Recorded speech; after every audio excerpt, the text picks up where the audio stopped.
The wildness of the NFL season continues to unfold. Welcome to another edition of NFL Power Rankings. It's presented by Energizer. Mike Yam, Eric Edholm with you. Ranking teams 1 through 32, analysis on every one of those teams over on NFL.com. If you're watching us, just scan the QR code. If you're listening, just head to the website. Eric, I was texting you over the weekend. We got some chaos here. NFC West, still don't know who the division favorite is. And the Houston Texans, I don't know what to do with this team, but that's your job today. It is my job, right? I mean, they're still in the playoff picture, but it's hard to rank some of these teams, especially after week 12. We had some funny results, even some wins, some expected wins ended in unexpected fashion. Oh, yeah, the Kansas City Chiefs, by the way, one of those teams that figured out a way to get it done. But boy, oh boy, I was like, there might be a free fall in the rankings according to Eric. But let's get right to it. Teams 1 through 8 in the rankings. No surprise here. The Lions, off to their best start since 1934 at 10-1, sit at the top spot. Are they the best team in the NFL? According to Eric, and I think a lot of us, the answer is a resounding yes. The Bills at 2. The Eagles flexing, the 7th straight win for them. They are at 3. The Kansas City Chiefs, they fall just one spot, got all they could handle from Carolina. The Ravens check in at number 5 with a nice road win on Monday Night Football against the Chargers. Vikings are 6, needed overtime to survive the Bears. Packers, easily a winner against the Niners at 7. And the Steelers, fun game for everyone because of the snow, but maybe not fun for them. Time for the team of the week. It is presented by Truist, the Philadelphia Eagles. Sitting in that number 3 spot here, Eric, I got to tell you, there is a legit argument right now. I know the Lions and Buffalo are two teams that you really like. I don't know if there's a team outside of maybe Detroit that's playing better over these last few games than Philadelphia. Absolutely. And that's why I moved them up over the Chiefs in spite of the Chiefs winning Sunday, because it wasn't that impressive. We'll get to that in a minute. But Philadelphia was impressive. They really put on a show Sunday night, flexing on both sides of the ball. Saquon Barkley, I mean, we debated the value, $13 million per year plus. You know, the fumble against Atlanta early in the year, was he going to be worth it? I think he's worth it. I think they've done pretty well for themselves ROI-wise. And, you hit for 255 on the ground in a game. You're doing something right. 9th best rushing game all time. And that doesn't even begin to mention the defense and what they've been able to do on that side of the ball. They targeted big areas of need. Another explosive offensive player, improving that secondary, the pass rush. They've done it all. Vic Fangio and Saquon Barkley have been 2 massive additions. That's why they're rising up the charts right now. Yeah. Barkley, the 4th running back in the Super Bowl era to have at least 300 scrimmage yards in a game. For what it's worth, I didn't think the Rams played that bad. I just think Philadelphia was that much better, which is eye-opening because I like the Rams for a few weeks here, and now I'm questioning just because of the way the division shapes up for them. The Eagles, by the way, matching up against the Baltimore Ravens this week. That is going to be one of the best games of the entire year. Meanwhile, the Kansas City Chiefs, you made reference to it. They drop a spot here. What am I supposed to make of this football team? Because it's, again, another one-possession game for them. They figure out a way to get it done. But when you're coming off of a loss, your first loss since December of last year, you would imagine that they would absolutely put a thumping on Carolina. Should I be worried right now if I'm a Chiefs fan? Yeah, I mean, look, I was reading a story by Nate Taylor of The Athletic, and he was describing the post-game scene in the locker room in Charlotte after a win, right after a dramatic victory with a new kicker, and they drive down the field for the game-winning score. But the way Taylor described it, it felt more like a funeral, more like a sigh of relief than it was joy in there. So, look, I mean, Patrick Mahomes has ways of doing things. This is a great scramble at the game, at the end of the game, setting up the game-winning score. They had no trouble really moving the ball all day. They did bog down quite a few times. But defensively, Mike, this is where my concern lies. They've allowed these either game-winning or game-tying drives at the ends of games. We saw the Panthers come down, tie it at 27. The Broncos the week, before, or a couple weeks ago, were about to tie the game, about to win the game, Buffalo goes down, Josh Allen on 4th and 2. Even the Tampa Bay game, letting Baker Mayfield kind of move down the field there at game's end. I mean, this has been a repeated problem here, and you kind of wonder, look, the defense had been kind of carrying this team for a big stretch last year and this year. Are they able to do it again if the offense can't kind of pick up the slack? That's why I moved them down a slot. Still recognize they are able to beat almost anybody on any given day. I just don't know about their long-term ability and whether they can three-peat this year. Well, look, on Black Friday, they will get an Aiden O'Connell-led Raiders squad. And look, we will talk Panthers a little bit later. I know I'm not alone here. I actually was pretty happy for Bryce Young because he gets benched. There's a lot of negativity around him. Played pretty well. And I think maybe we're turning the corner in terms of his career and maybe even that future in Carolina that looked really grim just a couple weeks ago. All right, time for Future Champions presented by FanDuel. Take a closer look at the odds in the AFC North. How about this? Steelers just beat the Ravens a couple weeks ago, and it's Baltimore in pole position according to FanDuel. Then it's the Steelers, then Cincinnati, followed by the Cleveland Browns.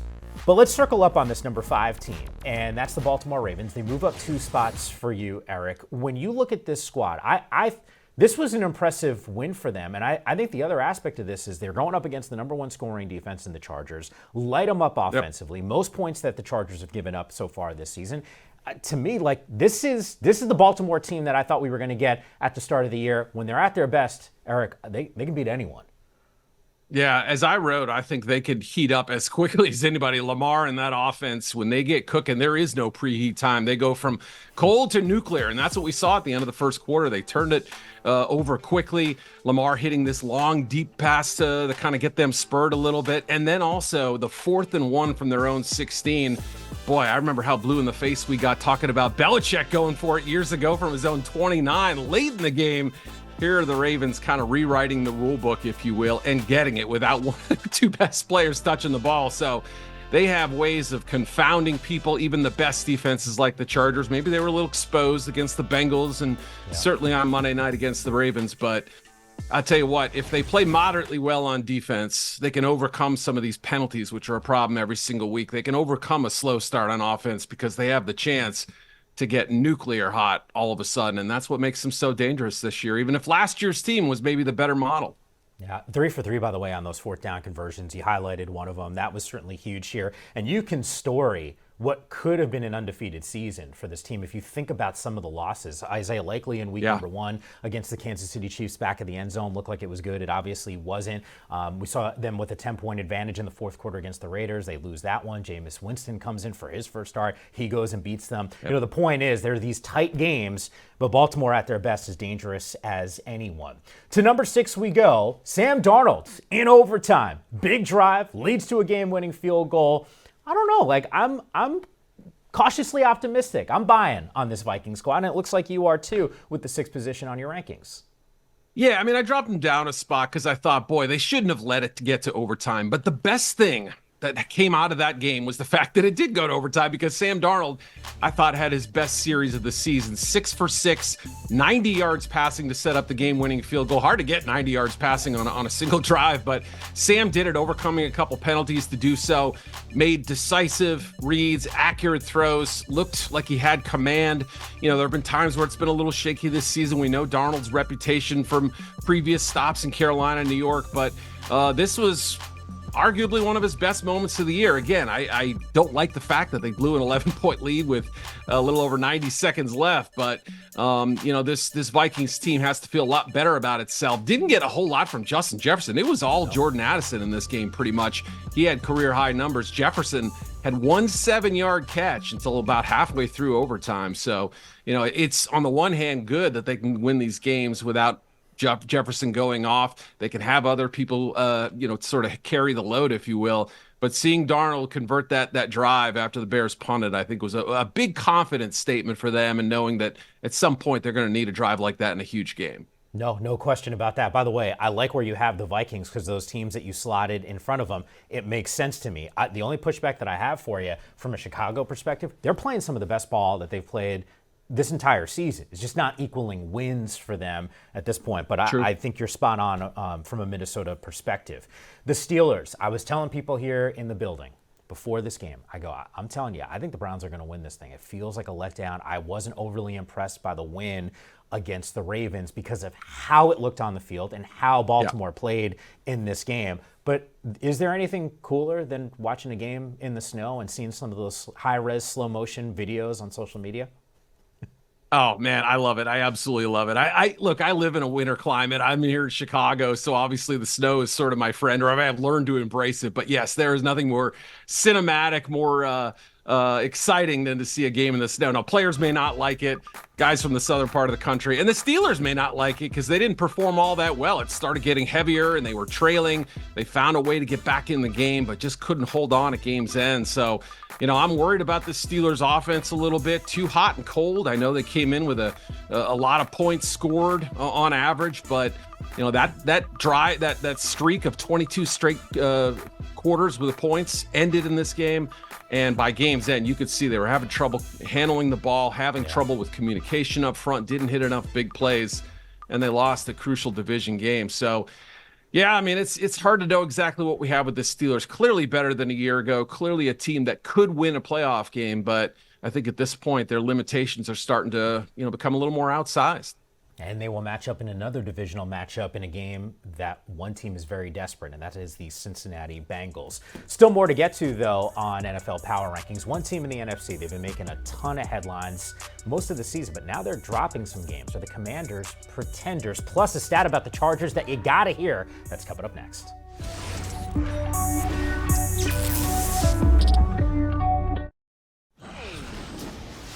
Back here on Power Rankings as we go through Eric's teams 9 through 16. The Chargers lose a tough one at home on Monday Night Football. No change, though. Still sitting in the top 10 at number 9. At 10, it's the Broncos. Snap an 8-game road losing streak to the Raiders. Don't look now, but Bo Nix is really coming on strong here. The Commanders at 11. The Texans. What is going on with this squad? We will discuss in just a moment at number 12. The Bucks dominate the Giants. They are at 13. Don't look now, but Seattle all of a sudden making some noise and got a real chance to go and winning that division because they took out the Cardinals, who sit at 15, and the Miami Dolphins might be the best second half story in the NFL at 16. At number 9, I want to get your take on this Charger squad because I like them. And let me preface this by saying I think they are a dangerous team once the postseason comes around because of style of play. But Eric, they've beaten one team this season with a winning record, and that's the Denver Broncos. So what are the Chargers? Yeah, I think you make a good point. Could they go on the road to, the AFC South winner, presumably Houston, and win that game? Sure. But as we've seen, when they are stacked against some of the league's heavyweights, lost to the Chiefs, lost Monday night to the Ravens, there are a few more games like that. They just haven't weighed in the same class as those teams, right? They take the early 10-0 lead, kind of establish their dominant force up front. Then they start dropping passes, penalties. They had at least one penalty by every single starting offensive lineman, just mistakes on defense, blown coverages, couldn't tackle, bad angles to the ball. All the things that had made them a good team seem to come unglued. And for whatever reason, when the talent level rises, I think that's when you see their challenges kind of increase a little bit. So, yes, dangerous team, style of play. I think all those things are right. Can we please get Justin Herbert some better receivers or some more receivers, guys who can hang on to the football? Because until that happens, till they catch the ball consistently, I am a little worried about their potential. Yeah, at one point in the second half, Quentin Johnston gets hit in the hands with the football, drops it. He had so much green grass, that might be a touchdown, and maybe we're talking about a different game. Ladd McConkey, by the way, has emerged as Justin Herbert's go-to wide receiver. Yep. I think he's a good, really, really good player, but you're right, they need some other pieces that are there. And look, J.K. Dobbins going down did not help the cause Monday night against the Baltimore Ravens. At number 11 here, look, I teased it. I said the Commanders. Are they contenders, pretenders? They've lost some tough games here the last couple weeks. I still like this squad. Do you? I do. I like the fight, but I also realize that, look, these types of games are the ones we kind of expected them to lose this season, right? I mean, it wouldn't have been a shock to suggest that the Cowboys beat the Commanders. And, everything we've seen up to this point has pretty much belied that. But you're starting to see the cracks in the armor a little bit. The offense has not been nearly explosive. I mean, prior to that long touchdown to Terry McLaurin, they stalled. They didn't have the same kind of juice. Daniels was having trouble finding his receivers open. He had some scrambling room, but Brian Robinson in the run game not exactly humming as well. So issues on that side of the ball.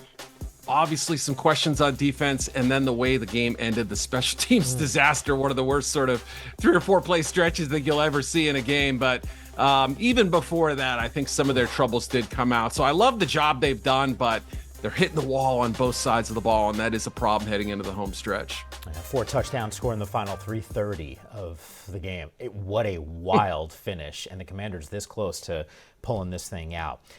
I don't know what to do with the Texans. Legitimately concerned. I was fascinated they lose this matchup, and I think to myself, where is Eric going to slot them? I'll be honest, at 12, I thought it was going to be worse.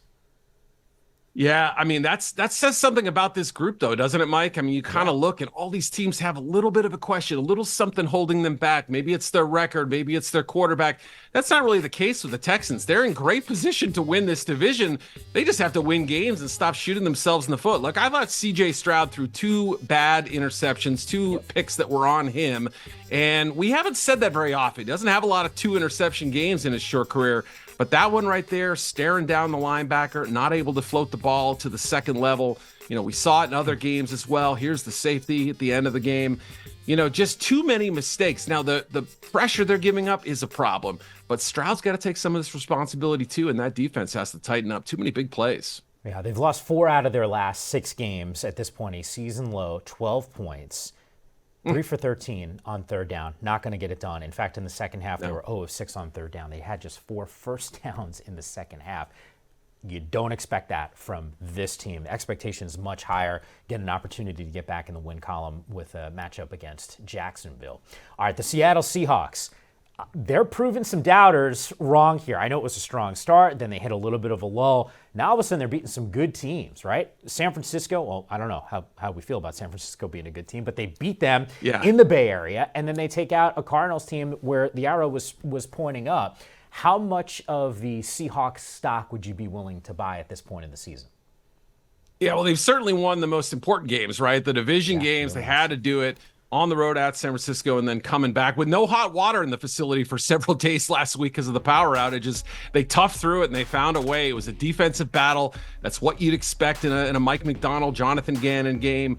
But really credit the Seahawks defense, I think, for keeping Kyler Murray and that Cardinals run game under wraps. They could not get going. That's how they kind of kickstart their offense, get James Conner and those guys, Benson going, DeMarcaro. But yeah, they couldn't find any rhythm offensively. Defensively, you know, it was just an impressive effort, and that's 2 weeks in a row. Yeah. Big NFC West victory with their defense kind of leading the way. You know, shout out to Jackson Smith and Jigba, who got him going offensively, and Geno made enough big plays, but he also threw a couple late picks. So it's possible that McDonald's defense is now their sort of their best hope at this point. Yeah, the calling card for a team that now hits the road and matches up against a Jet squad that has been reeling. Oh, yeah. We're talking about another 3-game winning streak for the Seahawks. They certainly could use that win. Time for Power Moves, presented by Energizer. At number 16, it is the Miami Dolphins, who I think are the best story of the second half of the season because they got healthy, they got their quarterback in Tua, and they are rolling right now. They get Green Bay on Thanksgiving. You think the world of the Packers, considering they're a top 10 team on the power rankings. This is a different offense. This is the team that I thought we were going to see at the start of the year. Had they been healthy, I don't know if there's a sense of desperation around the squad like there is right now.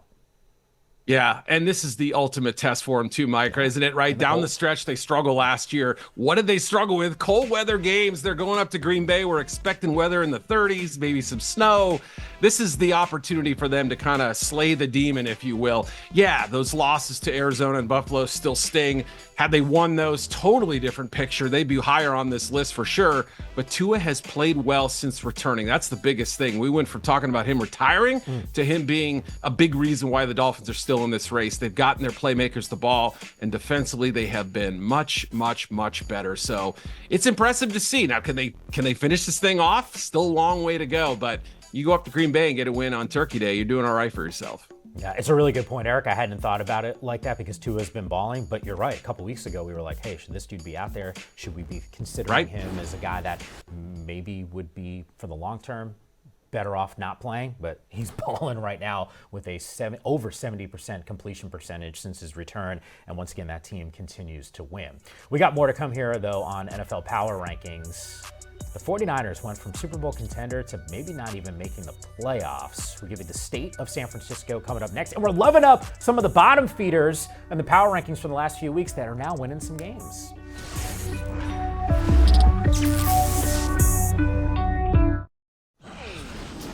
Back here on Power Rankings, team 17 through 24, it's the Atlanta Falcons leading off this list. The San Francisco 49ers dropped 2 spots. They fall to 18. We'll talk about them in just a moment. The Rams do not deliver on Sunday Night Football against the Eagles. I thought they played well. Just the Eagles are monsters at this point of the season. At 20, it's the Colts. 4 out of their final 5 remaining games, teams with 3 or fewer wins, so maybe there's a run here. Cincinnati at 21. The Dallas Cowboys, they find a way at 22. The Bears, 5 straight losses, another heartbreaker for them at 23, and it's the Saints at 24. Meanwhile, the Niners, let's circle up on this squad. I thought heading into this past weekend, it was a must-win. There is not a whole lot of real estate in terms of games to be played here. They get a tough one against the Buffalo Bills this coming week, Sunday Night Football. They didn't have Brock Purdy. Injuries have been the story for this team, but Eric, legitimately, I don't think they make the postseason.